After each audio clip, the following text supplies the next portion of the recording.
আসসালামু আলাইকুম প্রিয় শিক্ষার্থীরা, আজকে আমি আপনাদের সামনে আলোচনা করব যারা ইন্টারমিডিয়েট ফার্স্ট ইয়ার পড়ছেন এবং যারা ইন্টারমিডিয়েট পরীক্ষা দেবেন তাদের জন্য আজকের ভিডিওটা। তো আমরা হিসাব বিজ্ঞান দ্বিতীয় পত্র সপ্তম নম্বর অধ্যায় নিয়ে আলোচনা করব। আমরা জানি সপ্তম নম্বর অধ্যায় দুইটা পার্টে ভাগ করা হয়েছে। তো আমরা বেতন ও মজুরি এই অংশটা নিয়ে আজকে আমরা কথা বলবো। বেতন ও মজুরি নিয়ে আমরা পুরো একটা অঙ্ক দিয়ে রেখেছি। আমরা এই অঙ্কটা সমাধান করব। খুব সহজেই কিন্তু এই চ্যাপ্টার থেকে একটা অঙ্ক কমন পরীক্ষায় এসে যায়। আপনি চাইলে এই অঙ্কগুলো যদি মনোযোগ দিয়ে একটু প্র্যাকটিস করেন তাহলে এখান থেকে 10 মার্ক আপনি সহজেই পেয়ে যেতে পারেন। তো প্রথমে আমরা শিক্ষার্থী বন্ধুরা অঙ্কটা করে নিব, তারপরে অঙ্কটা কিভাবে আমাদের সলভ করা যায় সেটা নিয়ে আমরা কথা বলব। তো এখানে আমরা অঙ্কটা করে নিচ্ছি। প্রথমে অঙ্কটা করছি। আরফা ও আরাম দুজন প্রতিষ্ঠানের নির্বাহী কর্মকর্তা 2026 সালের মে মাসে তাদের বেতন সম্পর্কিত নিম্নরূপ। এই যে বেতন সম্পর্কিত কিছু তথ্য দেওয়া টেবিলের ভিতরে কি দেওয়া আছে? মূল বেতন 15,000 টাকা, 18,000 টাকা। বাসস্থান ভাতা মূল বেতনের 40%, 40%। টেকনিক্যাল ভাতা মূল বেতনের 30% দুজনের। যাতায়াত ভাতা মূল বেতনের 25% দুজনের। দায়িত্ব পালন ভাতা মূল বেতনের 20%। চিকিৎসা ভাতা 500 টাকা, 500 টাকা। প্রভিডেন্ট ফান্ড মূল বেতনের 15%। কল্যাণ তহবিল মূল বেতনের 2%। যৌথ বীমা তহবিল মূল বেতনের 1%। আয়কর মূল বেতনের 2%। বেতন থেকে গৃহীত অগ্রিম কর্তন 1200 টাকা, 1400 টাকা। এই হচ্ছে আমাদের অঙ্কের ইনফরমেশন। এখান থেকে আমাদের কি বের করতে হবে? যাতায়াত ভাতা বাবদ প্রদত্ত টাকার পরিমাণ নির্ণয় করো। অর্থাৎ এই যে যাতায়াত ভাতা, এই যে যাতায়াত ভাতার কথা উল্লেখ আছে, এটা মূল বেতনের বসে 25%। এটা টাকার পরিমাণ কত সেটা আমাদের বের করতে হবে। মোট উপার্জন নির্ণয় করো। উপার্জন এখানে আমাদের কিছু কিছু ইনফরমেশন আছে, উপার্জন এবং কর্তন।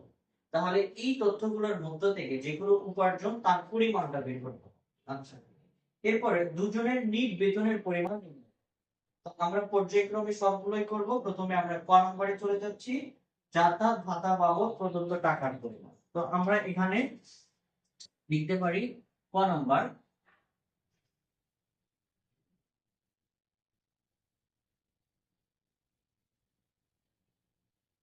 যাতায়াত ভাতা বাবদ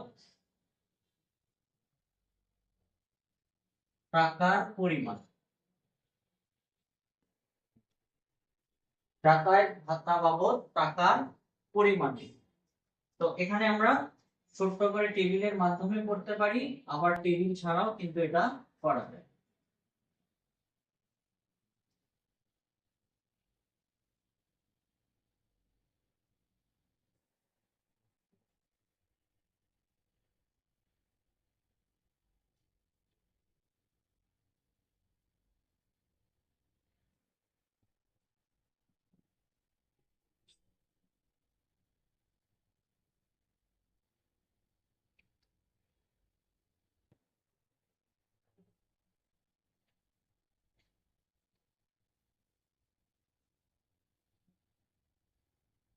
তো এখানে আমরা দুইজন ব্যক্তির নাম দেখতে পাচ্ছি, আরফা আর এদের দুজনের যাতায়াত ভাতা বাবদ কত টাকা পায় সেই বিষয়টা আমরা একটু খেয়াল করব।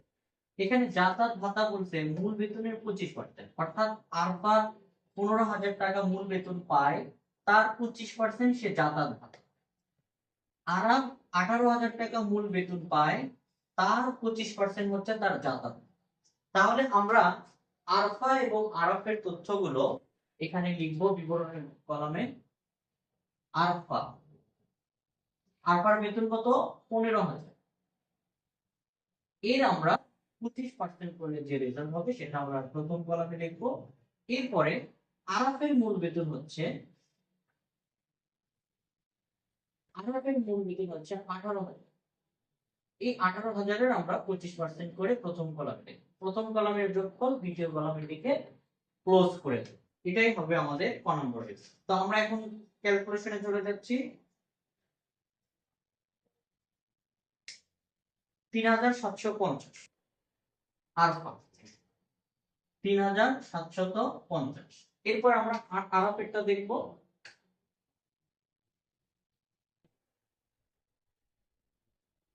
আরাফেরটা হচ্ছে 4500 টাকা।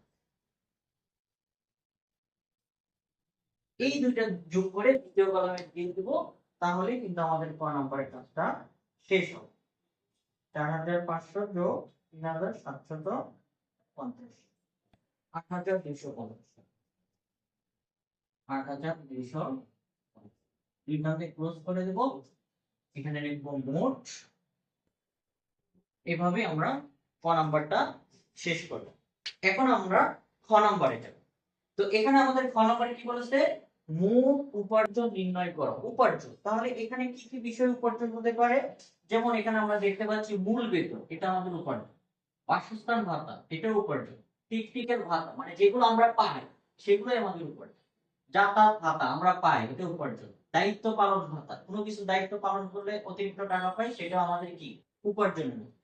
চিকিৎসা ভাতা, এগুলো কিন্তু আমাদের কি উপার্জনের মধ্যে। প্রভিডেন্ট ফান্ড, প্রভিডেন্ট ফান্ড মানে আমি কোনো জায়গায় টাকা জমা রাখি, বা চাকরিজীবী যারা চাকরি করে সরকারি বেসরকারি, তাদের মূল বেতন থেকে প্রভিডেন্ট ফান্ডে টাকা রাখা। তাহলে এগুলো কর্তব্য। কল্যাণ তহবিল, কোন কল্যাণ তহবিল আমি দান করলাম, এটা কর্তব্য। যৌথ বীমা তহবিল, অনেকজন মিলে আমরা একটা বীমা করলাম, এটা কর্তব্য। আয়কর, সরকারকে আমরা ট্যাক্স দেই, এটা কর্তব্য। বেতন থেকে গৃহীত অগ্রিম কর্তব্য, বলেই দিচ্ছে এটা কর্তব্য, সুতরাং এটা উপার্জনের মধ্যে আসবে না। তাহলে আমরা দেখতে পাচ্ছি এখানে টোটাল আমাদের উপার্জন হচ্ছে মূল বেতন, বাসস্থান ভাতা, টেকনিক্যাল ভাতা, যাতায়াত ভাতা, দায়িত্ব পালন ভাতা, চিকিৎসা ভাতা। এই 6টা পয়েন্ট লিখলেই কিন্তু আমাদের কি হয়ে যাচ্ছে, এই যে খ নাম্বার উপার্জনের পরিমাণটা বের হয়ে যাচ্ছে। তো আমরা কর মতো করে এখানে লিখে নিচ্ছি খ নাম্বারটা, মোট উপার্জনের পরিমাণ নির্ণয় করি। ঠিক আছে, আমরা ঘর করে নিব। সেম আমরা ক নাম্বার যেভাবে ঘর করেছি, চাইলে খ নাম্বারটা ওইভাবে কিন্তু ঘরটা এঁকে নিতে পারি। আমরা ওইভাবেই যাচ্ছি, একই প্রসেস।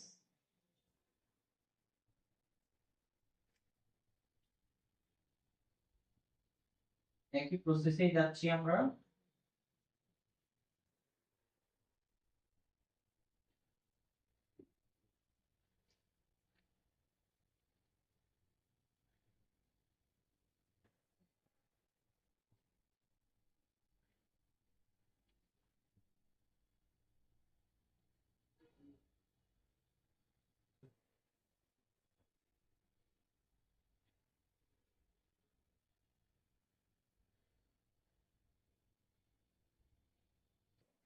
আলফা টাকা আর টাকা, দুজনের টাকা আলাদা আলাদা করে নিব। হ্যাঁ, তো এখানে আমরা প্রথমে লিখবো মূল বেতন। মূল বেতন দুজনের দুইটা দেওয়া আছে, আমরা ওইটাই লিখবো।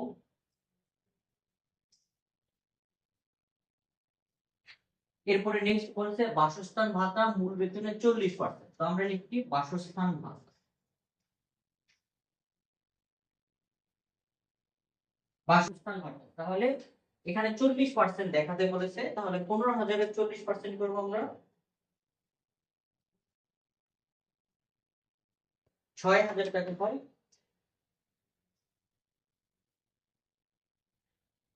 তাহলে 18,000-এর 40% করবো আমরা 7,200 হয়। এইভাবে বাকিগুলো আমরা করব। তারপরে দেখতে পাচ্ছি আমাদের টেকনিক্যাল ভাতা,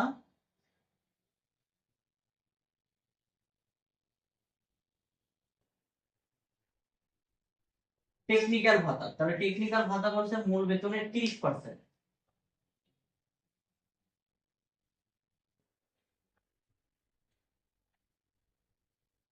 4,500 টাকা,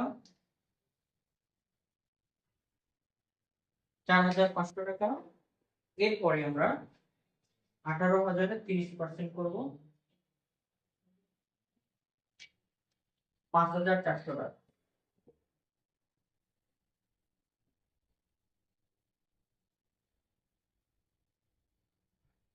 5,400 টাকা। নেক্সট আমরা দেখবো এখানে যাতায়াত ভাতা। আমরা কিন্তু যাতায়াত ভাতা 25% করেই ফেলেছি, হ্যাঁ, শুধু ওইটা লিখে দাও।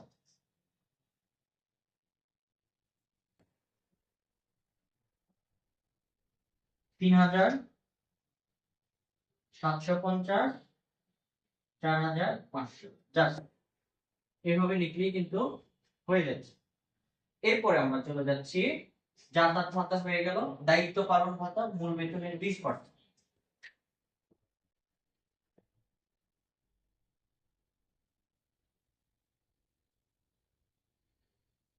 মূল বেতনের 20%। তাহলে 15,000-এর 20% করলে 3,000 হয়। 18,000-এর 20% করলে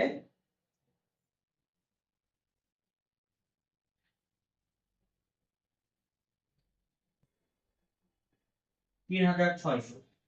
দায়িত্ব পালন ভাতা এটা করার পরে আমরা এখানে দেখতে পাচ্ছি চিকিৎসা ভাতাটাও আমাদের কি উপার্জন, তো আমরা লিখবো চিকিৎসা ভাতা।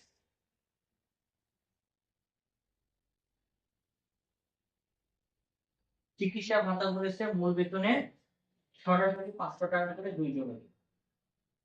তো এটার আর পার্সেন্টেজ করতে হবে না, আমরা এই দুইজনের টাকা যোগ করে ক্লোজিং করে দেব, তাহলেই কিন্তু আমাদের রেজাল্টটা পেয়ে যাব।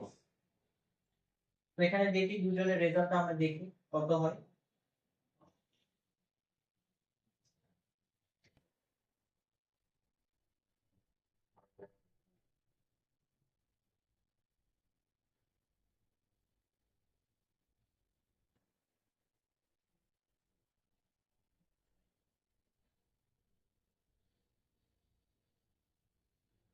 $32,750।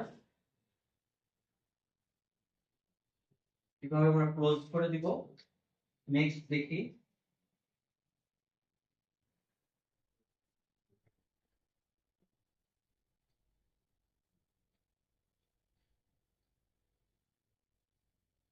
$39,200।